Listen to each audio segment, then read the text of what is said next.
Alipur jail, বর্তমানে এটি Alipur museum. Kalighat Hazra রোডে অবস্থিত এই আলিপুর মিউজিয়াম। এটি আগে জেল ছিল, এখন বর্তমানে একটি ঐতিহাসিক দর্শনালয়, যেখানে এখন হাজার হাজার মানুষ রোজ ভিড় করেন। আমিও অনেক দিন ধরে যাব করে যাওয়া হচ্ছিল না, হঠাৎ 26শে জানুয়ারি সুযোগ হওয়াতে চলে গেছিলাম আলিপুর জেল তথা মিউজিয়ামে। এবং মিউজিয়ামে গেটের বাইরে সুন্দর পার্কিংয়ের ব্যবস্থা এবং একটা কফি হাউসও আছে। আপনারা গেটে টিকিট কেটে নিয়ে তারপরে ভিতরে প্রবেশ করতে পারবেন এবং ভিতরে ঢোকার পরই আপনার মনটা কেমন একটা অন্য জগতে হারিয়ে যাবে, কারণ এটা একটা ঐতিহাসিক জায়গা যেখানে মহান মহান ব্যক্তিত্বরা জেল খেটেছেন, তাদের সেল এবং তাদের পায়ের ধুলো এখানে পড়েছে। এবং সেই মহান ব্যক্তিত্বের মধ্যে আমার প্রিয় নেতাজিও ছিলেন। সেই জায়গাগুলি দেখতে সত্যিই একটা রোমাঞ্চও বটে, কারণ এই জায়গাগুলি সচরাচর দেখার সুযোগ হয়ে ওঠে না। অনেক মানুষই কৌতূহলের সাথে ঘোরাঘুরি করছিলেন জেলের ভিতরে। নতুন করে সাজিয়ে দর্শকের কাছে পৌঁছে দেওয়ার জন্য যে কৃতিত্ব দেখিয়েছেন বাংলার সরকার, তার জন্য অবশ্যই একটা স্যালুট পাওনা রইল আমাদের মাননীয় মুখ্যমন্ত্রীর। কারণ এত সুন্দর একটি জায়গা, পরিবেশ, যেখানে মানুষরা, বাচ্চারা আনন্দের সাথে একটা দিন কাটাতে পারে, এই ভাবনাটাকে তুলে ধরার জন্য প্রথমেই ঢুকেই বাঁদিকে একটি ফাঁসির মঞ্চ ছিল, যেখানে চলে গেছিলাম সবের প্রথমে। ছোট ছোট জেলের ঘরগুলি, এছাড়া যেখানে কয়েদিদের রাখা হতো, এগুলিকে ক্রস করেই ডান দিকে নেতাজির সেল, বিধানচন্দ্র রায়ের সেল, নেহেরুর সেল, এই সেলগুলি ছিল। তারপরে বাঁ হাতে ছিল ফাঁসির মঞ্চ। ফাঁসির মঞ্চে ঢোকার আগের মুহূর্তটা ছিল অন্যরকম, কিন্তু ফাঁসির মঞ্চের গেট দিয়ে ভিতরে প্রবেশ করার পর মনটা কেমন যেন অন্য জগতে চলে গেল। আর একটি গান ওখানে বাজছিল, একবার বিদায় দে মা ঘুরে আসি। যারা ক্ষুদিরামকে চেনেন, ক্ষুদিরামকে নিয়ে পড়েছেন এবং ক্ষুদিরামের সাহসিকতা ও বিপ্লবী সত্তাকে স্যালুট করেন, তাদের চোখে জল এবং গায়ে কাঁটা দেবেই। কারণ এই ফাঁসির মঞ্চ দেখলে পরে, এখানে ক্ষুদিরামের ফাঁসি হয়নি, কিন্তু এইরকমই কোনো এক ফাঁসির দড়িতে উনি কিশোর বয়সে প্রাণ দিয়েছিলেন এবং ভারত মাতার জন্য প্রাণ দিয়েছিলেন, এটা গর্ব করে বলতেই পারি। এবং ফাঁসির মঞ্চ এর আগে চোখের সামনে দেখার সুযোগ হয়নি, তো ওটা দেখার একটা আলাদাই অভিজ্ঞতা বলতে পারেন। এবং ফাঁসির মঞ্চের আশেপাশে কী থাকে, কিভাবে কি করা হয়ে থাকে, সেটা সমস্তটাই আপনারা দেখতে পাবেন এই ভিডিওতে। ফাঁসির মঞ্চের একটা সাইডে একটি কাঁচের দরজা থাকে, যেটা দিয়ে ডাক্তাররা নিচে গিয়ে দেখেন যাকে ফাঁসি কাঠে ঝোলানো হয়েছে তিনি জীবিত আছেন না মারা গেছেন।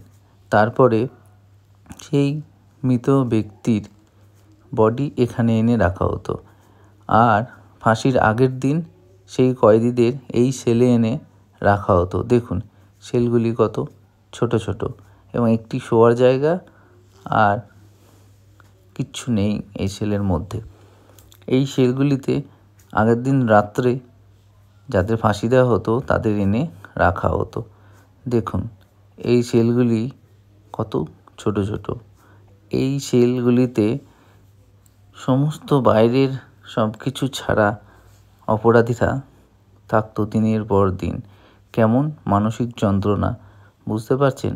যারা অপরাধ করেন তাদের জন্য এই সেলগুলো কতটা কষ্টকর হতে পারে।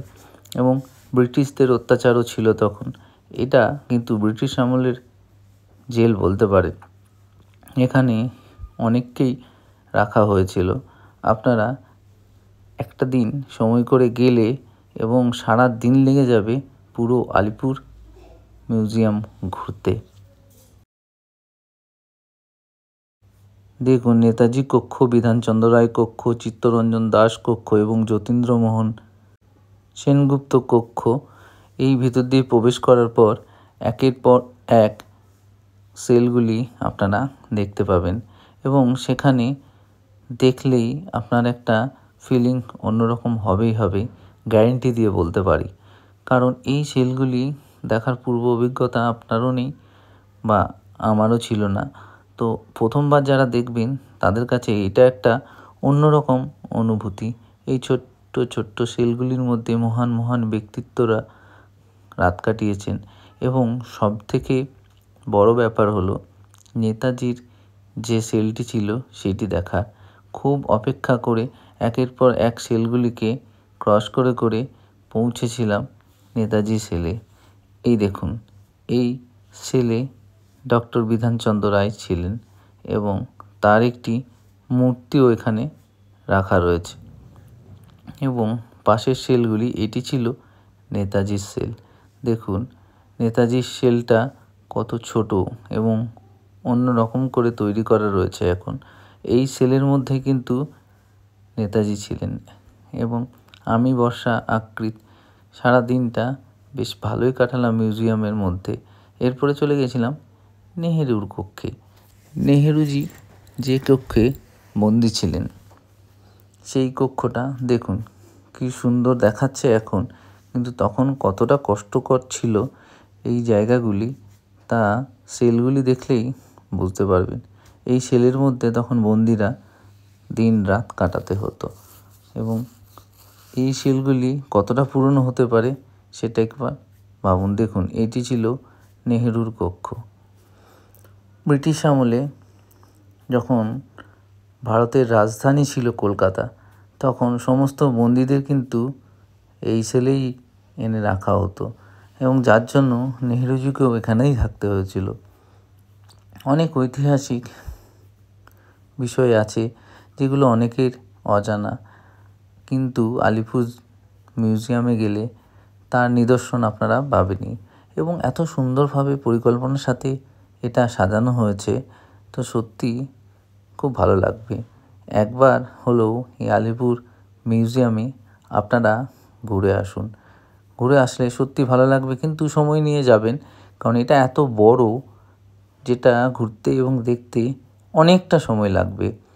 আমরা সময় নিয়ে গেছিলাম এবং প্রত্যেকটা জায়গা ঘুরে দেখেছি এবং খুব ভালোও লেগেছে এবং আগে কখনো যেহেতু অভিজ্ঞতা ছিল না আলিপুর জু মিউজিয়ামে আর আলিপুর জেল মিউজিয়ামে যাওয়ার, তো জু অনেকবার গেছি কিন্তু মিউজিয়াম এই প্রথমবার এবং ভবিষ্যতে যাওয়ার ইচ্ছেও রইল, কারণ সবটা কমপ্লিট করে উঠতে পারিনি, কিন্তু তবুও যতটাই গেছি সেটা ক্যামেরার মাধ্যমে বন্দি করে আপনাদের সামনে নিয়ে এসেছি। তো আপনারাও দেখে নিতে পারেন এবং ভিতরে খাওয়া দাওয়ারও ব্যবস্থা আছে, ছোট ছোট স্টল আছে, সুন্দর বসে ঘোরার সুন্দর সুন্দর জায়গা আছে যেগুলো দেখলে আপনাদের ভালো লাগবে। এরপর ডান দিকে এবং বাঁ দিকে দুটি রাস্তায় চলে গেছে যেখানে রাত্রেবেলায় একটি শো দেখানো হয় ওপেন থিয়েটারের মাধ্যমে, যেখানে 100 টাকা টিকিট কেটে অনেকেই সেই শো দেখেন, কিন্তু আমাদের এত সময় ছিল না দিনের পরে রাত্রেবেলায়ও সেই শো দেখা। তো সুতরাং আমরা দিনের বেলায় যতটা পেরেছি ততটাই কভার করেছি এবং ঘুরেছি এবং সেটা অনেকটাই। আর একবারে পুরোটা দেখে ফেললে পুরো জিনিসটা মানে দেখে নিলে আর পরে এটার প্রতি কোনো আগ্রহ থাকবে না। এই দেখুন কত এখানে প্রাইজ ট্রফি সব সাজানো আছে, সার্টিফিকেট, যেগুলো এই যে জেলে সবাই পেয়েছিলেন সেগুলো এখানে সুন্দর করে সাজানো আছে এবং সেগুলো যে কেউ দেখতে পারে, কিন্তু হাত দেওয়া নিষেধ। এগুলো সব ওপেনই রাখা আছে এবং চারিদিক সিসিটিভি ক্যামেরায় মোড়া।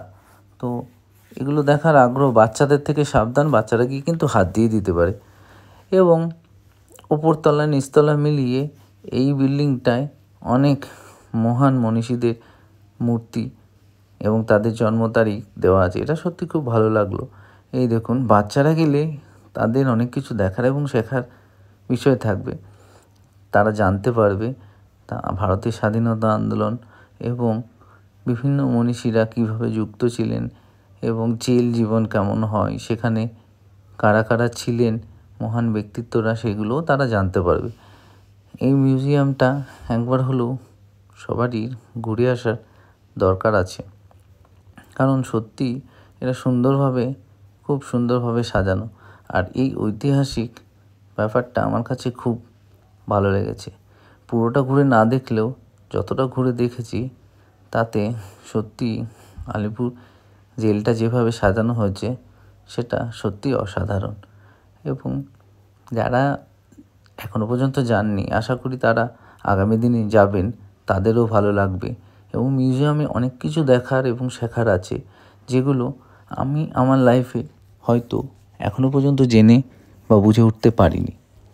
কিন্তু মিউজিয়ামে গিয়ে আমি বেশ কিছুটা ধারণা আমার এসছে অনেক কিছু বিষয়ে, অনেক পুরনো নিদর্শন, অনেক কিছু জানতে পারা, দেখতে পারা। এই দেখুন, এই স্ক্রিনটাতেই সন্ধ্যাবেলায় থিয়েটার দেখানো হয়। এখানে বিভিন্ন রকম ঐতিহাসিক ঘটনা তুলে ধরা হয় এবং এইটার বাইরেও অনেকগুলো জায়গা দেখার মতো আছে। উপরতলা, নিচতলা এবং আশেপাশটা সত্যি অনেকটা ঘুরে দেখার মতো জায়গা রয়েছে। এবং দেখুন, অনেক মনীষীদের জন্ম তারিখ, তাদের মূর্তি, সমস্তটাই কি সুন্দরভাবে এখানে সাজানো রয়েছে। বাচ্চারা এনাদের চিনতে জানতে পারবেন এখান থেকে। দেখুন কিভাবে আন্দোলনের মূর্তি দিয়ে প্রতিকৃতিও করা রয়েছে। বাচ্চারা দেখলে ভালোই লাগবে তাদের। আর মহান ব্যক্তিত্ব ঈশ্বরচন্দ্র বিদ্যাসাগরেরও একটি প্রতিকৃতিও রয়েছে এখানে।